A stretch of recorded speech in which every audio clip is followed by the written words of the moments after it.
endowooza eyo yeetaaga okutereezaamu.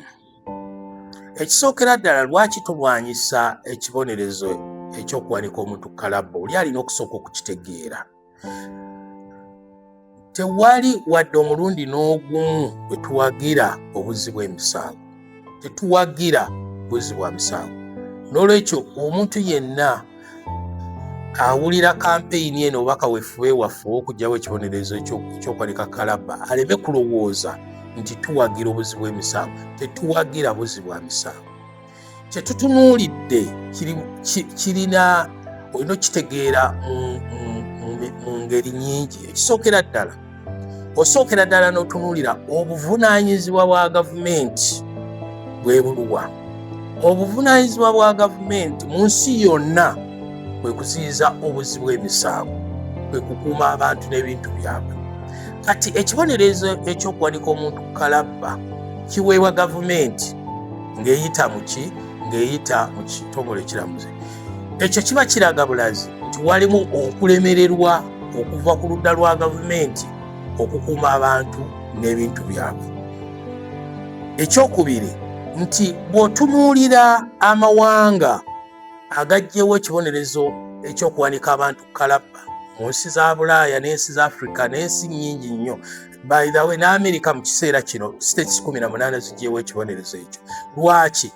Bakiggyewo olw'ensonga nti baagala okulaba nti bassa amaanyi mu kulwanyisa obuzzi bw'emisango.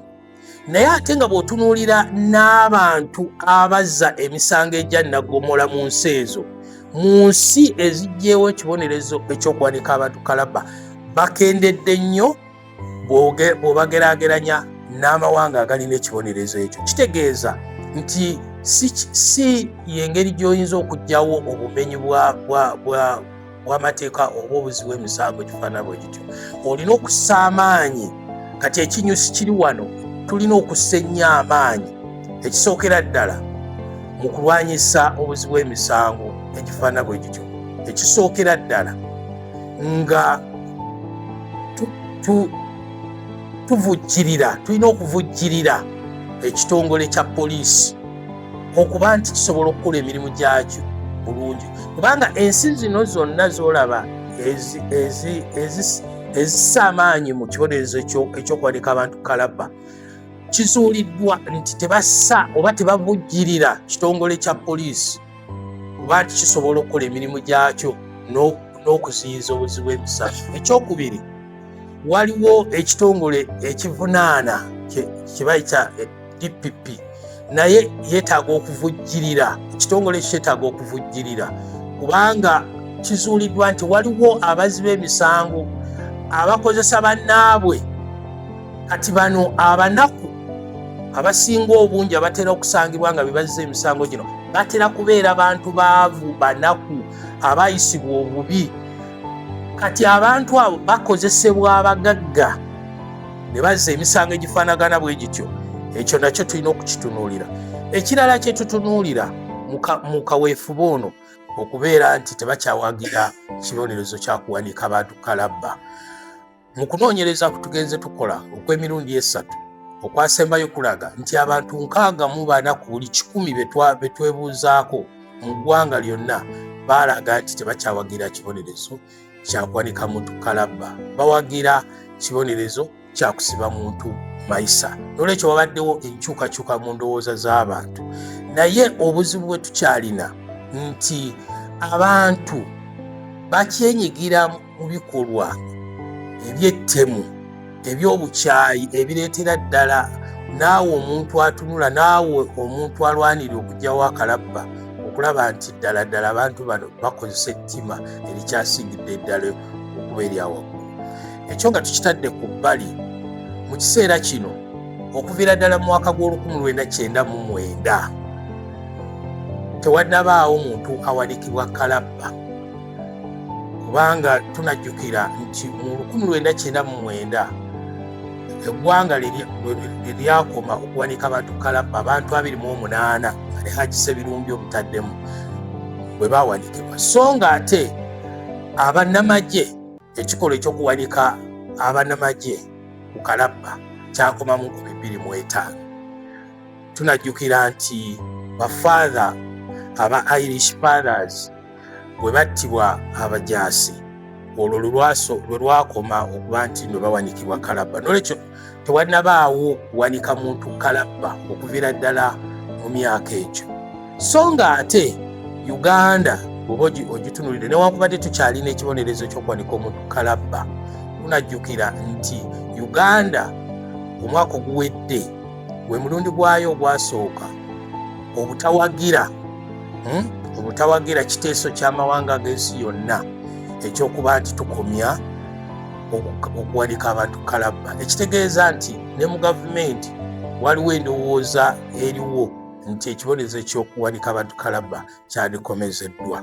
So nga ate ku lukalu lwa Africa ensi kati ziri 18 mu Africa nga ne Rwanda, Burundi, ensi nga South Africa, Cape Verde, ensi zijjeewo ekibonerezo ekyokuwanika abantu ku kalabba. So nga ate amawanga amalala mangi ku lukalu lwa Africa naddala mu kiseera kino nga newankubadde bakyalina ekibonerezo ekyo nga Tanzania, Kenya naye nabo tebawanika bantu kalabba nga Uganda bwefaanana. N'olwekyo kisobokera ddala okuggyawo ekibonerezo ky'okuwanika abantu kalabba singa abantu baneeyongera obutazza misango egiraga egy'entiisa egy'effutwa egifaanana ng'egyo.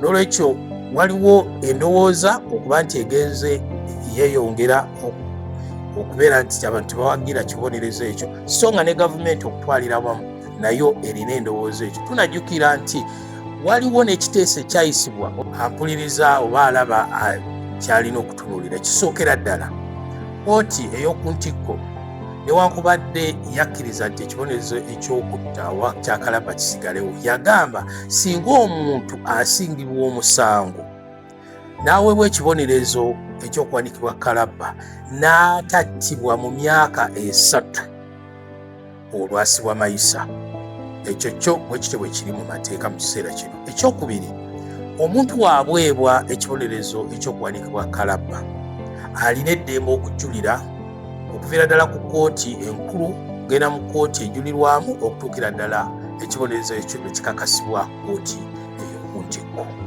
Ekyokusatu, newankubadde nga kkooti ey'oku ntikko eba ekakasizza omuntu asaliddwa obw'okuttibwa akyalina olukusa okwekubira enduulu ate era mu kkooti n'etunuulira obujulizi okulaba obanga bwebwo oba kituufu ddala alina okuwanikibwa kalabba.